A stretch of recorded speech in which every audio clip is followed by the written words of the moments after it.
My native language is not English, so my biggest worry is that I walk up here and say, I are Roelof.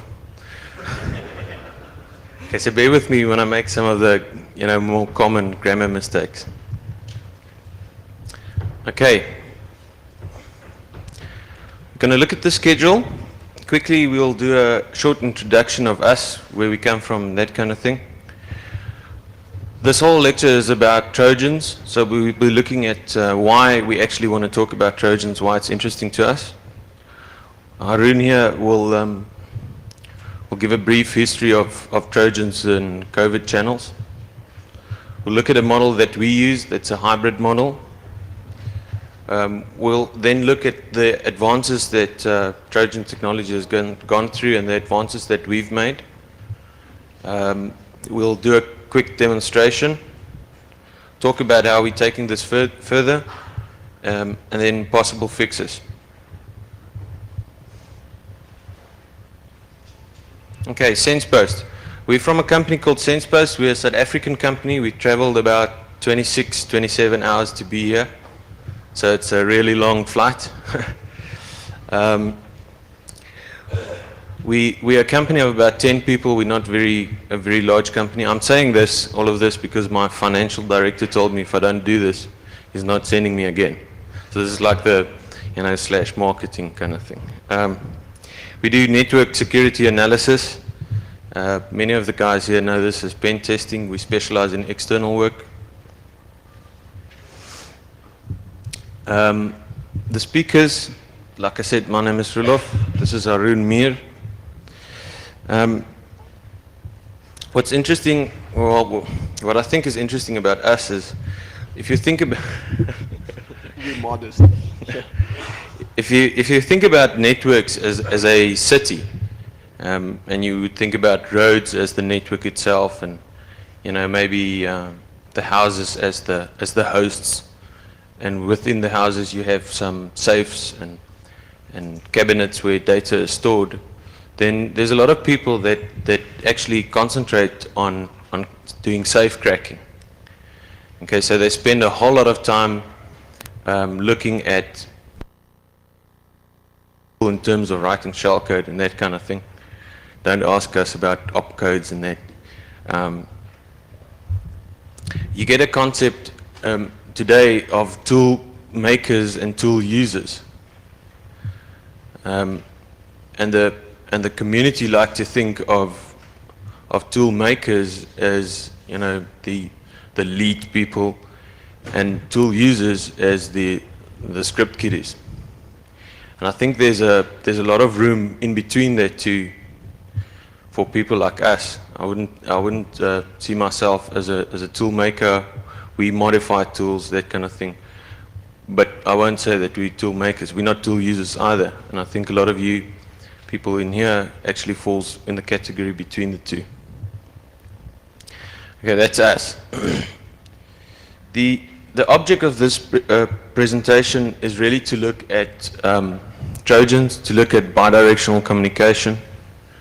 We've been playing around a lot with getting data in and out of a network. It seems trivial, but as we will see later on, it is not. One of the applications of getting data in and out the network is that of a Trojan.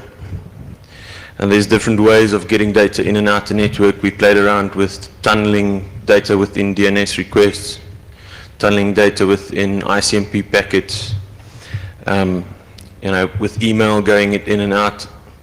And I think one of the ways that we're going to show you is a very interesting way of getting data in and out the network. We spoke at the Black Hat Windows briefings in New Orleans this year, where we released a tool called Gatslag. Now, the name didn't really work out because most of you guys can't pronounce it. So we changed the name to Setiri, which I think is a little bit easier. And we made a lot of changes on Gatslag to make it better and more user-friendly, if you can say that. So really, this talk is really then giving the background of what we called Gatslag, and how it worked. And then it focuses later on the advances that we've made in that, and the changes that we made, and how we made it better, the problems that we had with it, and that sort of thing. Okay. Okay, why are we looking at Trojans? When you think Trojan, you think CDC, and you think back orifice, or you might think NetBus, and nobody's really concerned about that, because Trojans are the tools of script kiddies. I think one thing that most of us don't realize is that if you look at a graph that's got skill and motivation on the x-axis and number of users on the y-axis, then you got a kind of an inverse bell curve. So yes, people with very little skill and people with very little motivation uses Trojans a lot, and they tend to use the more kind of commercial Trojans like NetBus, Sub7, that kind of thing. And it's really for them to now Trojan, their IRC, when they want to have revenge on someone on an IRC channel or something like this, they would Trojan that machine, over dial up and take it and feel very good about themselves. But I think at the other side of the spectrum, you have your more kind of black hat, the real black hat people that uses Trojans to gain access to machines, because it might be that that's the only way that you can actually get into the machine. I know, for instance, for a fact that a lot of the government agencies are also very interested in Trojan technology. The other thing about Trojans is you don't hear a lot about people being taken out by a Trojan. Why is that? If we look at the graph again, we'll see that if it's a script kiddie taking out his buddy, well, it's not really significant. You won't read about it in BugTrack or in Voldev or something like that. And on the other side of the spectrum, it's kind of more hush-hush. I mean, you don't hear about it because people won't tell you. It's not really, considered a real. It's not really considered a real threat, Trojans. I'm actually surprised to see as many people in this class here, because most people think that Trojans is something that we kind of we figured it out. We know what it does. We know that's do. We know what it does. You see, that stuff like that. I just don't get it. We kind of know how it works, that kind of thing, and so it's not a real threat. And I don't think if a security officer or network admin would make a list of problems, that Trojans would be on top of that list. If you think about if you think about it, real criminals, like I said, don't write buffer overflows. So when you start to move away from just looking at IT-related problems, then you see there's a whole new world opening up of possibilities how to, like I said, invade a city. What we have here is we have technology fuels technology. Okay, so you guys come to the Black Hat briefings, and you might find out about very interesting new ways of, bypassing some kind of firewall, something like this, and go out and buy a more expensive firewall. And because there's a more expensive firewall now, there's a whole lot of people now trying to break that more expensive firewall, which goes in a kind of a loop. So I think there is a situation where some of the real problems are not really being addressed the way it should be. And one of those problems, according to me, is Trojans. And what we want to show you today, really, is that the Trojans can be a big problem, and it can be very difficult to detect, and it can be very, very difficult to basically counteract. Okay. And now it's him. English is my first language, but I still get mixed up all the time. I don't have as many excuses as Roelof does, but you're just going to have to bear with me anyway. We decided that we'd do a quick overview on Trojans, and we weren't exactly sure where we'd start. Okay, and when we were discussing it, we figured eventually that the best place to start would just be to start right at the beginning. Okay, and if you go back to where the Trojan horse came from in mythology, okay, the bottom line of it for anyone who doesn't know the story was that with the Greek invasion of Troy, the Greeks were losing out big time. Okay, they've had this invasion going for months. Morale was down. They were pounding away at the front gate, and there was just no hope. They were losing their best men. Things looked bleak. Okay, and the bottom line is, all these attacks on the front door failed because the front door was bastion. The front door was hardened. Okay, and eventually what led directly to the fall of Troy was the fact that the Greeks, or the Trojans, accepted this Trojan horse. Okay, and what Roelof's touched on already today is that this stuff's happening in a big way on lots of some of the bigger networks today. A little while back, Microsoft had a major scare when NT4 had source code allegedly stolen. And eventually it came out that that came in from a Trojan attack at some point also. Some of the biggest names in security have fallen because of Trojan software somewhere in their network. What I'm going to do as we go through Trojans is try to discuss how Trojans started off, okay, and why they adapted, okay. And I think it's a pretty good indication of the fact that they've got a real place in the security world just because they still exist. Okay, the fact that they're still around means that there's obviously some use for them, and the fact that there's constantly development on them means that there's obviously some sort of challenge, update, and reason why it keeps going forward. We'll quickly go through some of the situations, okay? We'll start going through why the Trojans evolved, the stuff that caused it to evolve. We'll look at back in the days of the friendly net when everyone was using a valid IP if they were connected and nobody bothered with filters or protection. We'll see how the stuff moved on once we started getting stateful filters. How it changed life for the Trojan writers. Okay, and then how things started getting even harder as we started throwing in intrusion detection, personal firewalling, content checking, all of the other stuff that we come up against today. We won't spend a lot of time looking at the valid IP, no filter model, because I think the perfect counter to that is just the question of get real.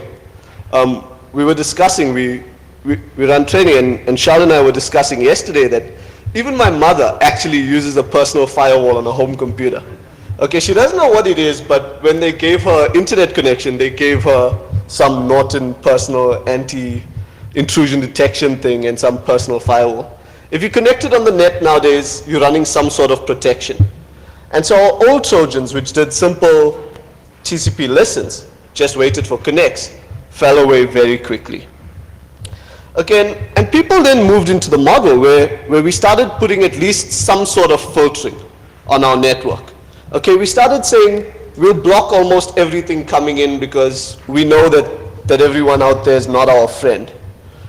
And the problem with this is the fact that we said that we're going to block most of the stuff. Okay, and most of the guys figured out that most of the stuff just isn't good enough all of the time. And coupled with this, we had the problems that we as firewall administrators kept facing. We had problems which at the time were technology dependent.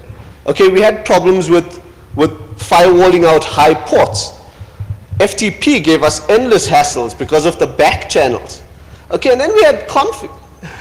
Then we had config problems. Sorry, somebody just told me. Shh. Then we had config problems until very recently. Okay, we've had some major firewalling brands making really silly mistakes, like allowing in port 53 by default.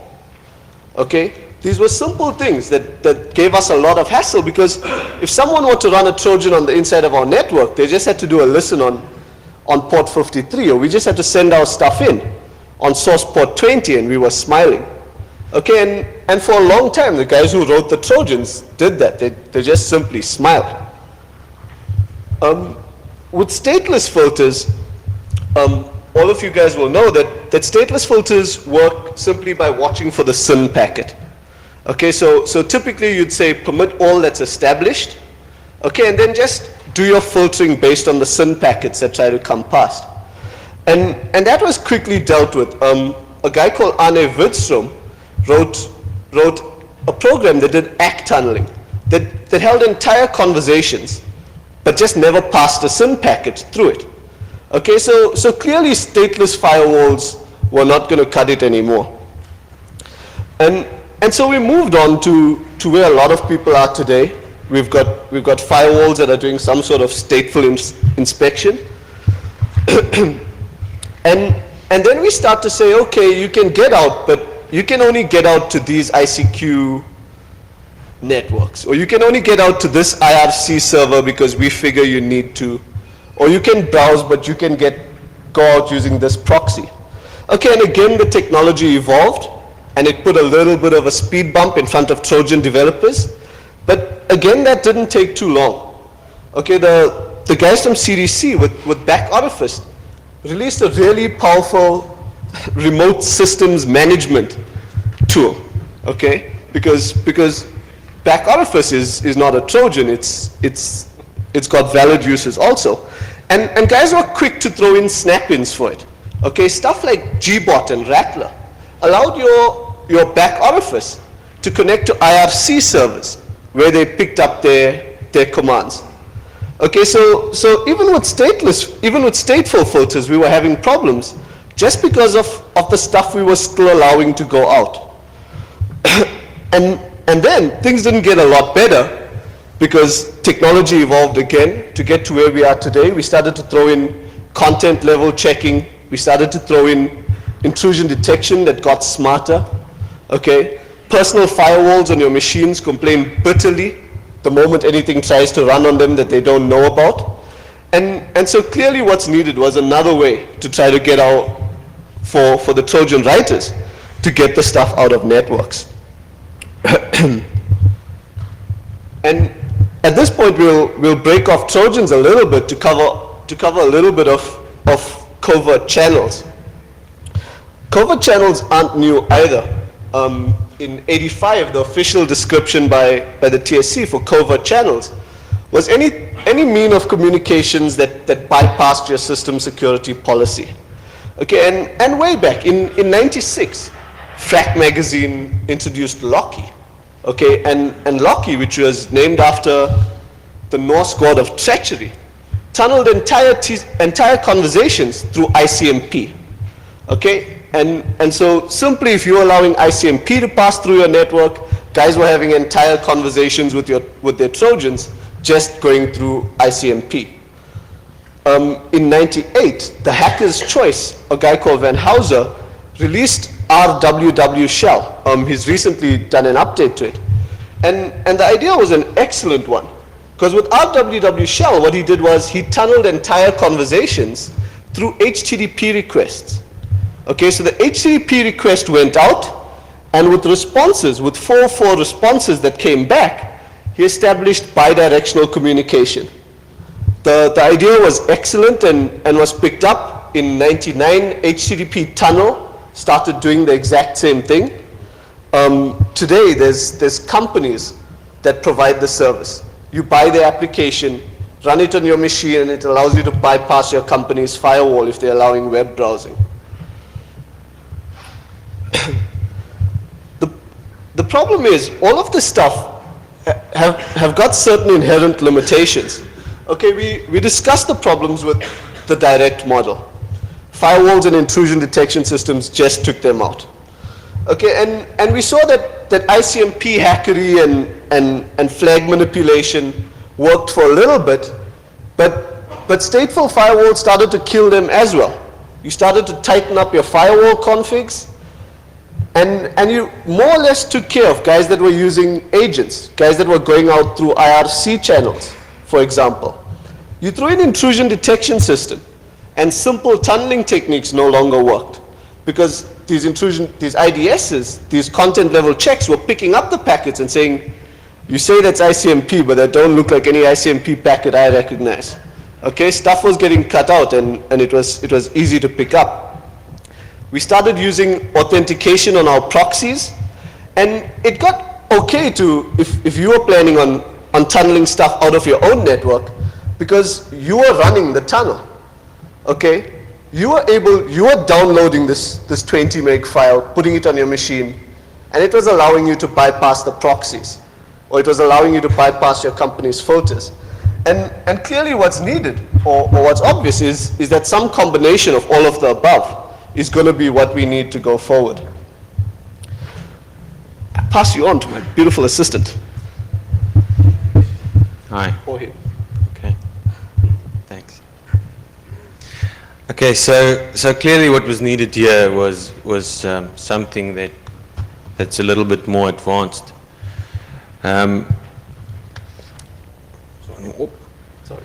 With Gatslag, what we did is we said, the tunneling kind of technologies are very interesting, and there's a whole lot of development on tunneling technologies on the one hand.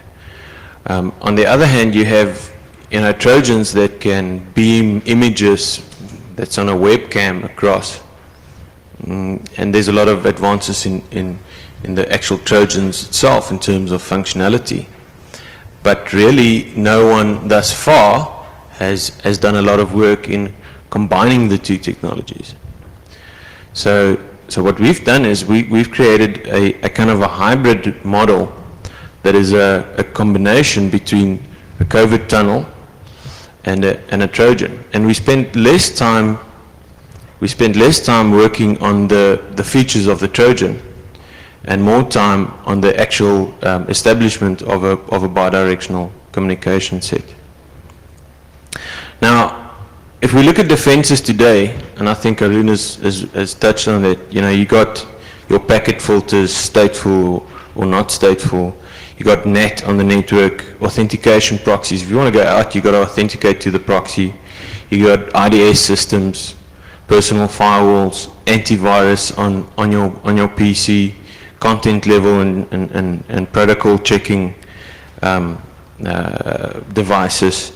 You might have reverse proxies, application firewalls, biometrics, the whole thing. I mean, encryption, everything.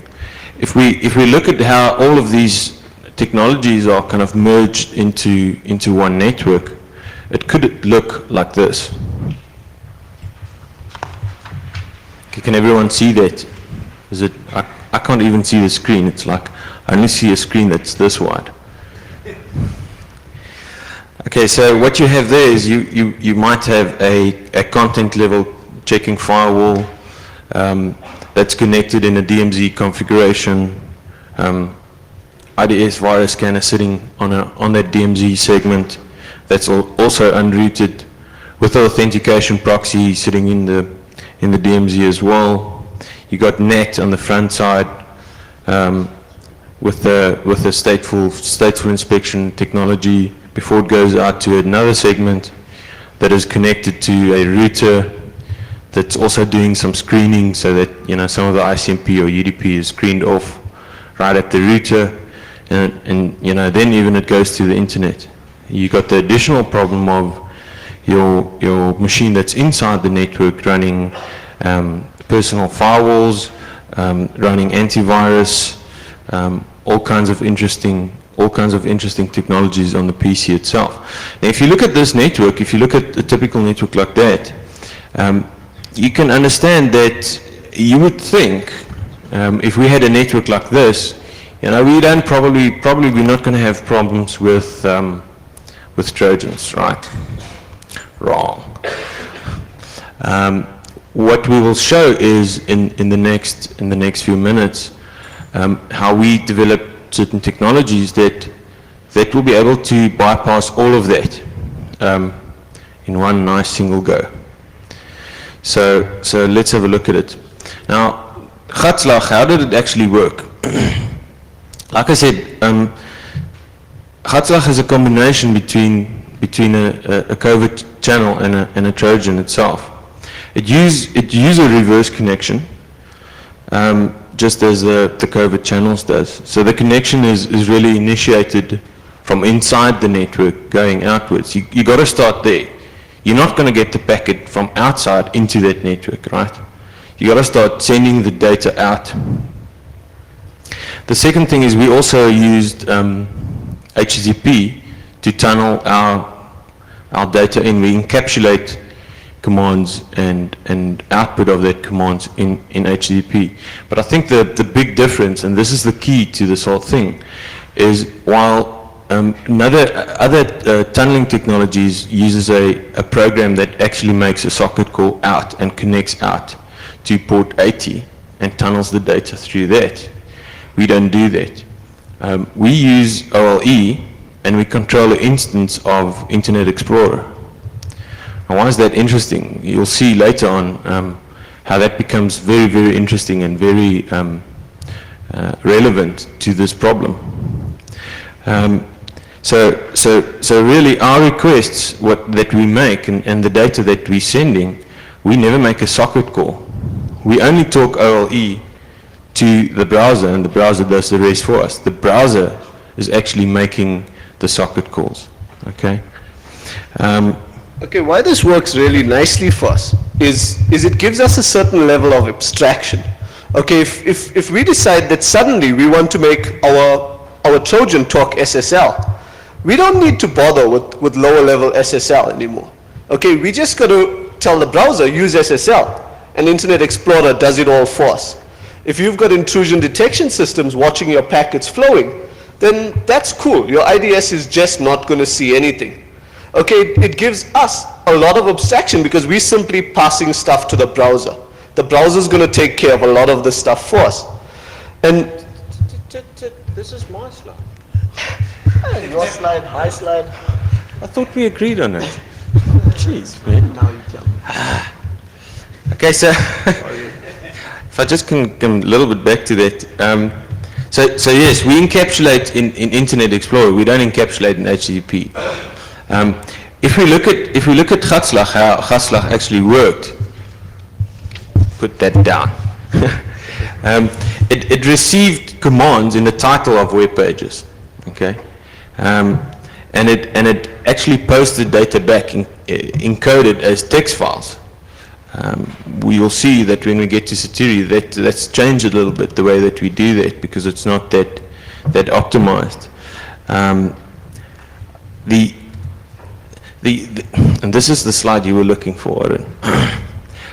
Reasons why Gatslag really worked well is that, for instance, if you look at proxy servers, one of the more popular kind of proxy servers is the Microsoft proxy server. A lot of companies actually use it at the moment. Now, what happens with Microsoft proxy servers? There's a fair amount of integration within the Office, different Office products. So normally, what would happen is you would have your proxy part of the domain where your domain controller is sitting, so that when a user logs in, he logs into the domain first, right? And after he logs into the domain, when he then wants to surf the internet and he needs to authenticate to the proxy, that kind of happens transparently. The user don't see that. That's, Microsoft provides us with some wonderful technologies. One of them is an attempt of single sign-on. This means that you only have to log into the domain controller when you log onto your machine. And if that credentials match with the credentials on the proxy, then you don't have to log in again when you want to surf the internet. Now, we obviously love that.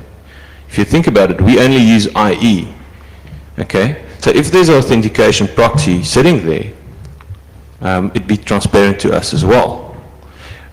So authentication proxy is not a problem anymore. What's nice about this, as Haroon mentioned, a little prematurely,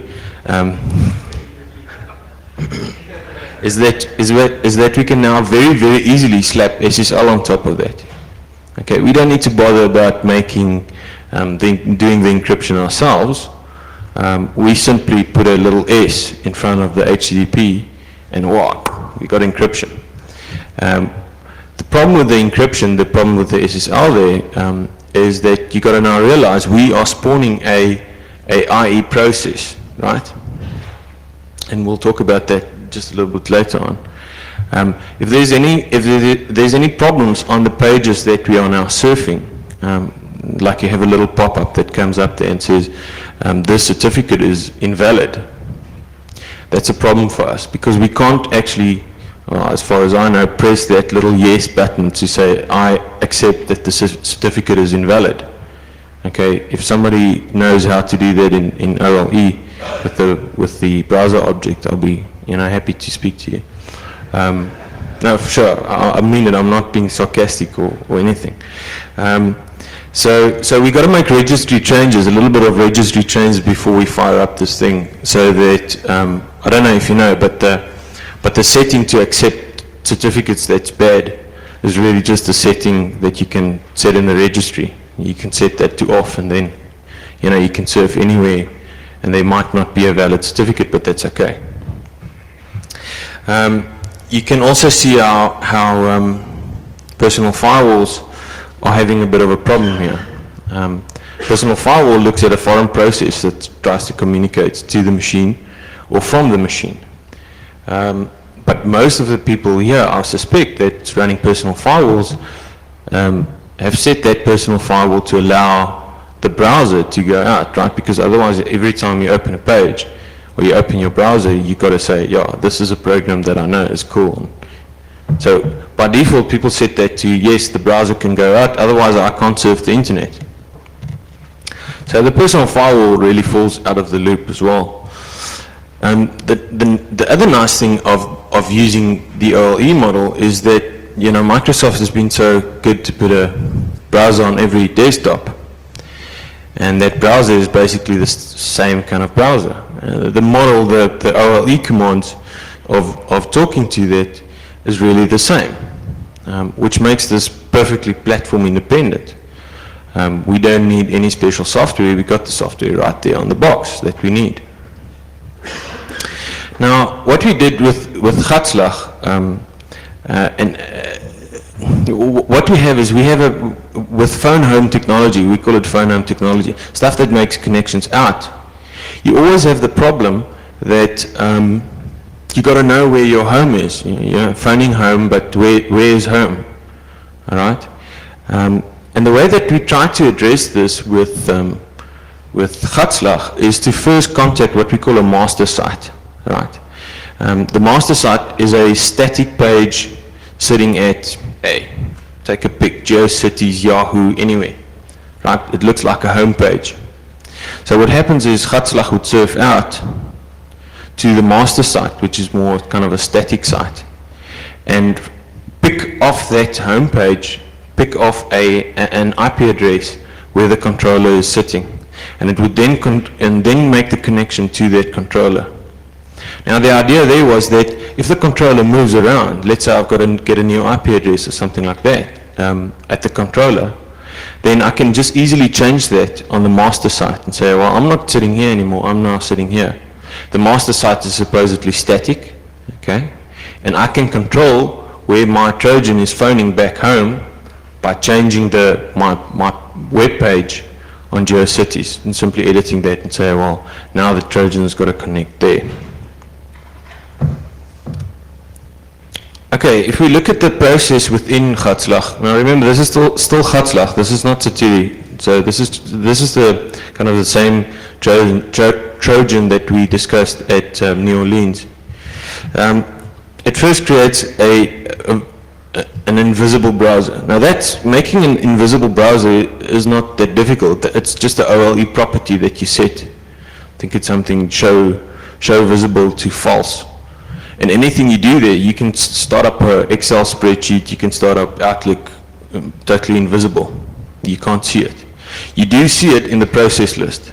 You can't see it as an application, but you do see it in the process list, which is not a worry for us because, again, how many Explorer processes, do you see people that uses their machines to surf the net won't even notice if they see more than 2 of those processes.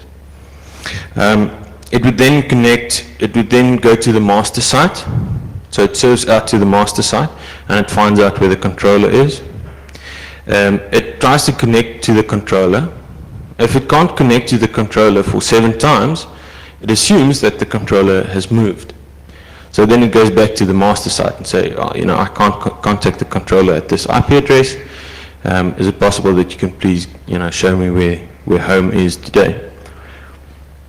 If it connects to the controller, it receives a reply, it parses that reply, and it actually now performs the function that it needs to perform, be that uploading files, downloading files, and we get into that later as well, or executing a command. And it basically just loops back then to sending a request to the controller, and this goes into an endless loop. So this is the way that Gatslag worked, and we'll let you know just now what the problems with Gatslag was and why we made some advances in that. But first, I hand you over to now I can talk. Okay, to quickly recap why our defenses were failing.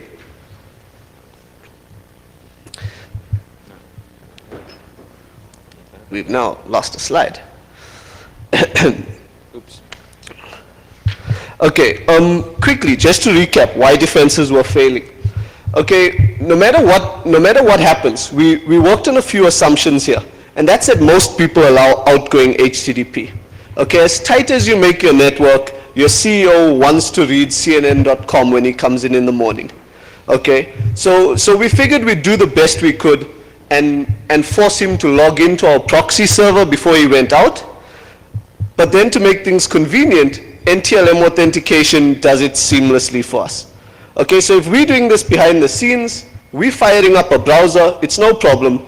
His machine's doing the auth for us and going out anyway. If he hasn't authed or if his password's incorrect for some reason, suddenly he gets a box saying, please log in. What do you think his response is going to be? He types in his password and the problem goes away. Okay, because no process is running. He's seen an NTLM challenge response before. Something pops up on your screen, you do what you have to make it go away. We're all guilty of it. How many times have we hit an SSL site that complained about the certificate? We hit OK. Okay, there's a reason those warnings pop up on our screens. The problem with content level checking and with intrusion detection is that the traffic is all good HTTP. Okay, rather than pushing stuff through a port, everything that goes through the browser is actually good HTTP. So it's not leaving a good enough signature for guys to pick up on. Okay, it's good HTTP traffic. So IDSs aren't going to notice anything funny either. Okay, you can't tell your IDS to watch for HTTP traffic going through unless you've got a lot more free time on your hands than you should. Personal firewalls, as Roelof said, everyone allows IE to go through. Okay, because that's what it's there for. So personal firewalls may as well just go home also. The authentication process we discussed, we try to make stuff easier all the time. It's almost seamless today. And that's all that Gatslag, or that's what Gatslag used big time. Okay, the fact that this authentication is so seamless just means that we get to push stuff out seamlessly.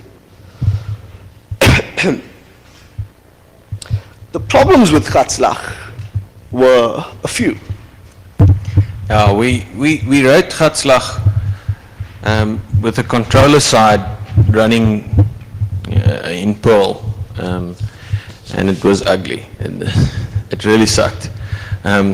If you think about it, the biggest problem with this technology, and anyone that serious Trojan uses and abuses will know that the biggest problem that we have with this kind of technology is that someone can sniff the network, right, and find out where you are sitting. They can actually find out your IP address. So they can see who is controlling that machine. you can stand on your head, it's not going to go away, because they can plug in a network sniffer or network analyzer that's not even on the same box. And they can see that the commands are being sent up and down to this site. You can use any kind of tunneling protocol that you wish. Your IP address is in there, and this was a problem with Gatslag. The controller's IP address could have been obtained. The other problem that we had with Gatslag was that we couldn't handle multiple instances. So let's say you Trojan 2 people, then that thing would go ape and it would just break. There was no support to handle more than one Trojan. There were no GUI support. Everyone wants to see a GUI, and there were no GUI support. This thing basically ran command line. The other problem that you had was that your controller needed to be online. It needs to be online all the time when you want to use this. If your controller is not online, then the thing simply breaks. You couldn't do batch commands. You could basically send a command, get the response. Send a command, get the response. Send the command, get the response. You couldn't build a list of commands and say, I want to execute this. When this thing comes online, I want to execute these commands, and then I just want to fade away. You couldn't do that. You had to be there. You got to sit there. You got to wait for the Trojan to phone home. And if you don't pick up the telephone, then you've got a problem. There were no concept of a command history. So you couldn't say, well, let's just see what I've done 5 commands back. You couldn't get an idea of where we were going. You couldn't have more than one person controlling the same instance of the Trojan. The upload facility to upload files was just, it was crap. The encoding of that was so inefficient, it's just not true. We had, when you want to upload a file that's, let's say, 100K, it would expand that to 400K in the encoding process, because we were just very, very, very lazy at the time to, do a proper encoding algorithm. The platform support was not that well, and the stability was not that well. So we didn't really have a lot at the time. We thought we did, but when you start testing it on different boxes and that kind of thing, it just didn't work. One thing that we also can do was session level tunneling, and that's something that we will get into just now. We haven't actually addressed that, but there might be something in the woodworks. Okay, the problem that interested us the most, okay, from all of these, the one that most needed working on, according to us, was the one that Roelof spoke about first. Okay, the fact that the controller's IP could be seen. Okay, so if you imagine the scenario, for those of you that didn't see Gatslag working, okay, you've got this invisible browser popping up, and this browser is surfing somewhere, getting commands and running them. The problem is, if an administrator had reason to suspect that your machine was taken, it was trivial to find out. He just had to say, well, where's this box going to? Okay, you look at where the box is making its HTTP requests to, and you've instantly got whoever it was that was running the Trojan. Okay, so from everything, clearly this needs to be sorted out. It's a big problem because it comes home so directly. Okay, it was really pointing to you, and we wanted to address that more than anything else. Now, if we look at Setiri now, which is the new version of this, let's look at some of the design concepts in that. We use a totally different design for Setiri. The underlying technology is exactly the same. But really, we went back to the drawing board and said, what are we doing? We're actually saying we need to get a command off a website, right? It's basically a website. We've got to get a command off a website. We've got to execute that command, and the output of that we need to send back to that website. And we had all of these problems that I mentioned. So I think one thing that by the way, the uploading of once the command is executed, the data that's now being sent back, we need to get onto that server again, like with a kind of an upload page. You've all seen it where you can upload a photo, you know, some of the webmail clients, you can upload attachments. We needed to get the output of our commands uploaded to that website. And we really sat down and said, well, you know what, why don't we, you know, get rid of this whole GUI problem with having CGIs on a website itself. Okay, so now you have the concept of a single website out there, right, with an upload facility there. So there's a little page there where you can upload files to, and there's commands on a different section of the web page. And if we can have a way of actually keeping those apart and, you know, populating commands easily, the Trojan fetches the commands, executes the commands, and uses the upload page, which is on a different section on the website, to upload the results.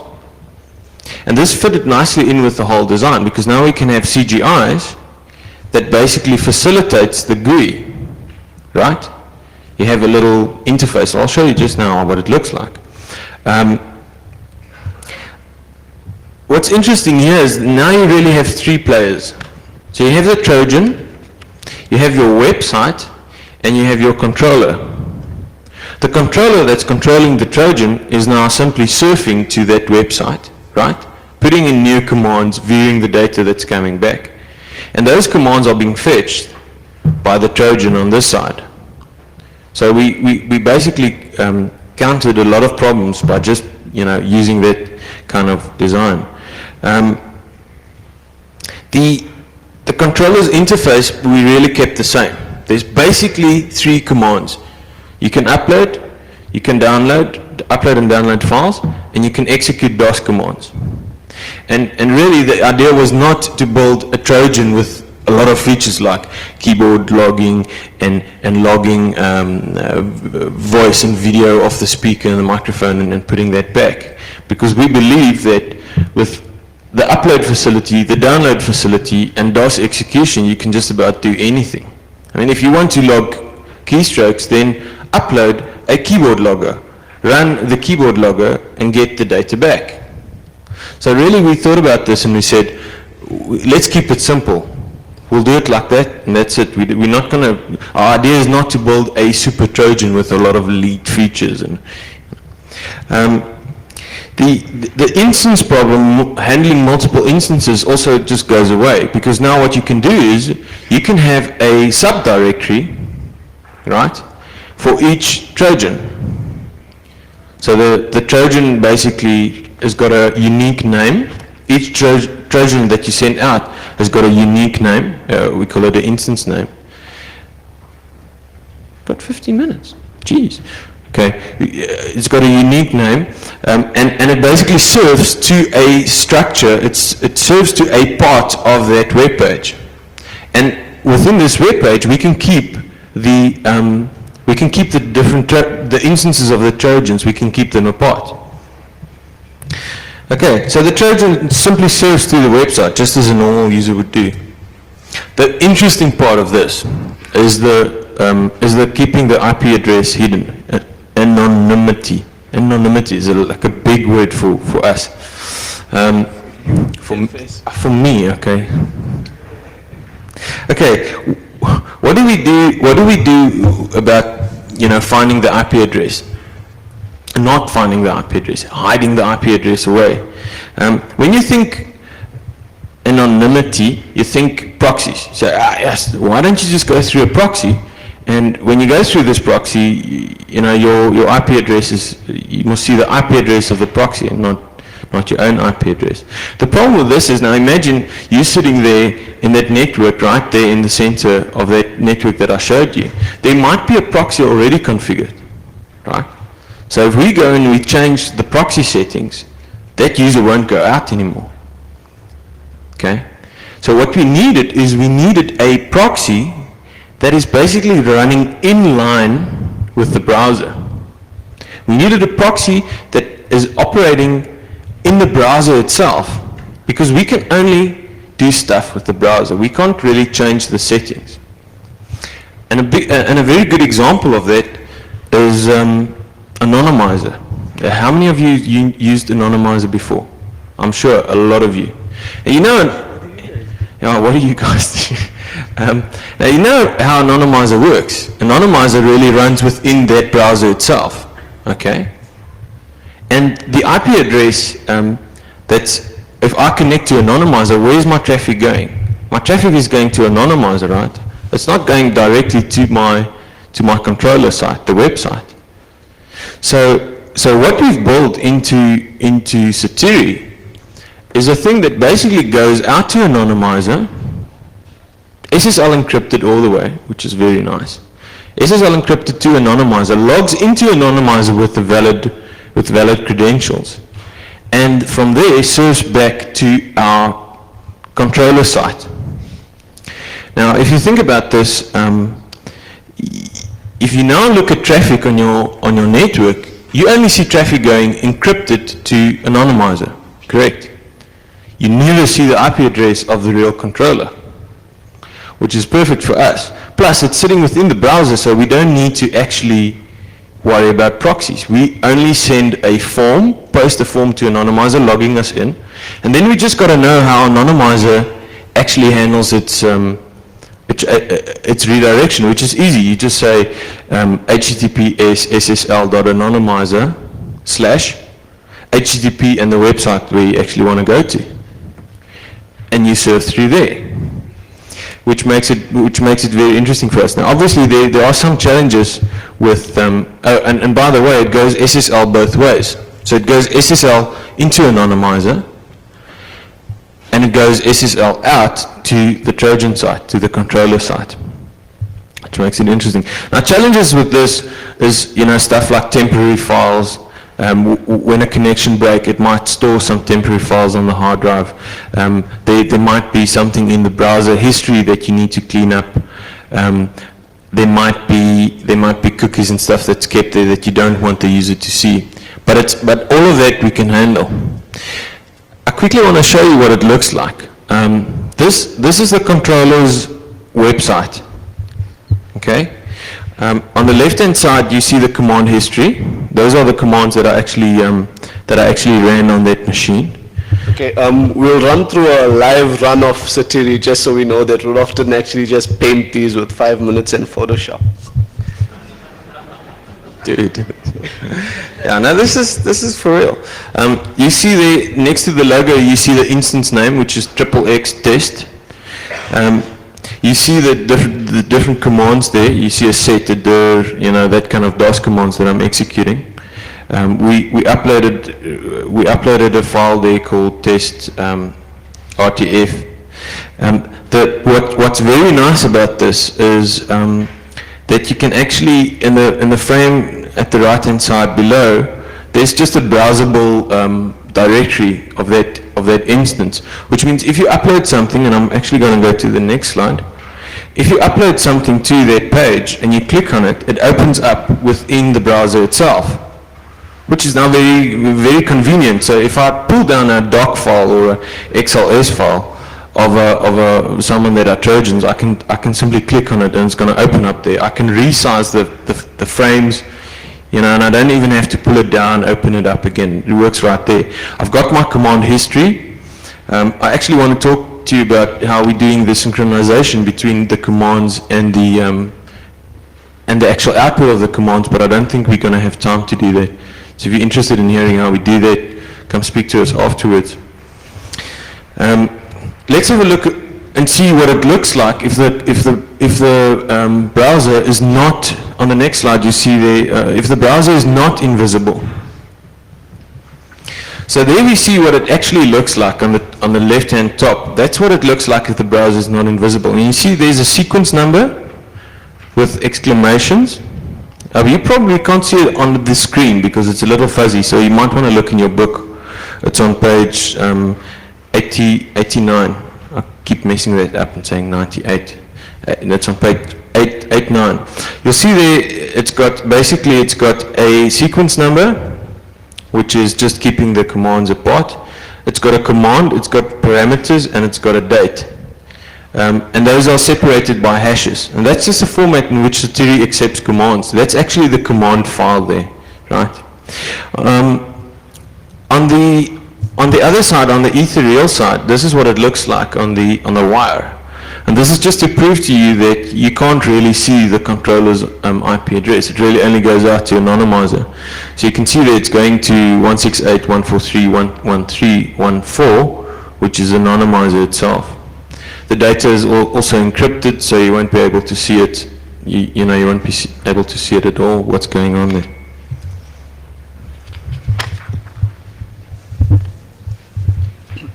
Now this slide should have been earlier. Sorry. That's the slide we spoke through anyway. Okay, in terms of the demonstration at the New Orleans show, we did a demonstration of Gatslag in an environment where there was a firewall with NAT. We had a whole bunch of, we actually just had one machine set up to be the firewall. We had a lot of personal firewalls and antivirus stuff running on the victim. Here for the show here today, you can see we have two PCs. Both of these machines have got wireless cards in, so it's going out to the internet from here. We don't have the whole firewall set up with IDS and that, but we were running with personal firewalls on this machine. We're going out to the net. It's no connection between the boxes. Yeah, there's no connection between the boxes. We're just going over the internet. The reason why we don't do it at the moment is, I think after I explain to you how it works, you can see that it's kind of trivial to just put a box in there to bypass it. For sure it's going to work. We have demonstrated that it works with the different firewall technologies in between. So we're just going to skip right ahead and show you the demo. You're going to run? Yeah. Maybe run?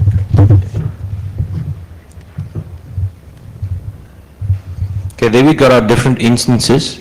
I'm going to go to XXX test. I'm going to surf out there. Okay, and it starts up with that. Did you start it, Haroon? Yep. Okay, let's execute a command like dir, for instance. So we choose exec from there. We say submit. That goes into the left-hand pane. I can now just say check pending, and you see that now becomes a link. If I click on that, I see the output of that right there on the middle pane. I can, for instance, let's do another DOS command. Let's do a set to get the environment. Command accepted and goes into the list. You see there's a pending there, so it means I can put a lot of commands in there and just wait for it to actually phone home, and it will execute those commands in sequence. If I go and click pending, check pending, see that command has now become a link. So I can click on the link itself, and there you see the output of that. Now let's start doing a little bit of more interesting stuff. I'm going to do a dir on C star. Just going to grab a chair quick.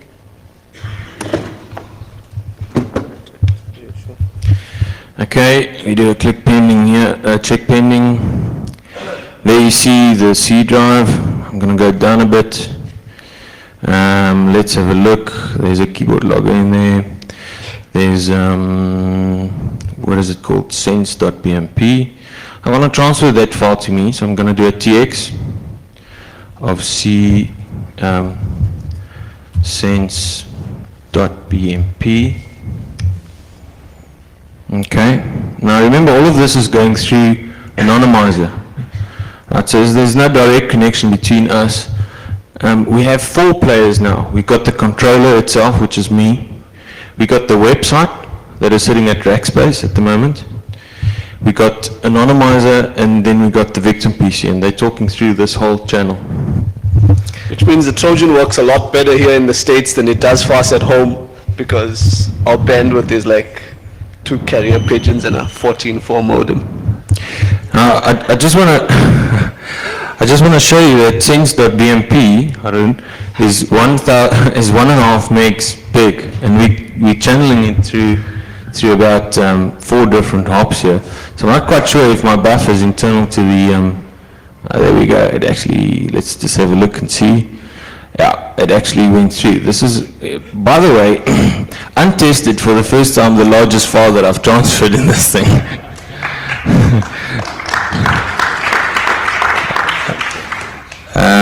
We go through and we see there's the file. I'm going to open it right there. Yeah, you see it coming down there at a speed. I love the bandwidth in America.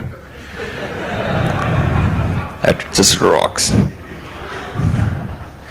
Okay, let's see. Let's have a look and see if it's actually going to go in there. Ah, there we go. So we can scroll along here. Hey? Oh, there we go. There we go.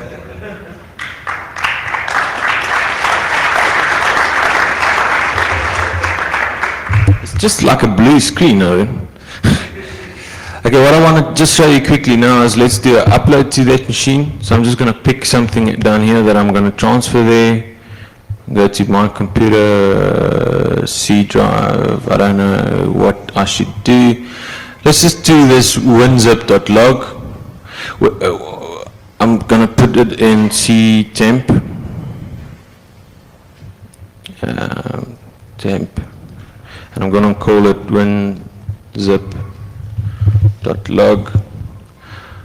Do a submit. And it's now actually uploading that file first. It goes back to that side. Quickly going to do a dir. Quickly going to do a dir again. Quickly. Okay, some of the other stuff that we're not going to get a chance to go through right now, for example, is the fact that at this point our controller could just switch off. If we were working from dial-up, for example, we could just unplug at this point, go away, and come back a little later. The Trojan speaks to the controller, finds out who the new master is, and picks up operation just like normal. There you see it, there's the winzip.log file. So I can do upload, I can download, I can do DOS commands, which is pretty much, what I want to show you today. So we just switch. Quickly going to switch back to this. Taking it further, what we really want to get to is we want to do session level tunneling, which means we can do a session through an encoded web page on one side and a post reply on the other side. I'm not going to go into that because we didn't actually build it. The flow control on that is just very hectic. It's very difficult to do the flow control, and I think that's about what we have time for today. Thanks. Thanks a lot.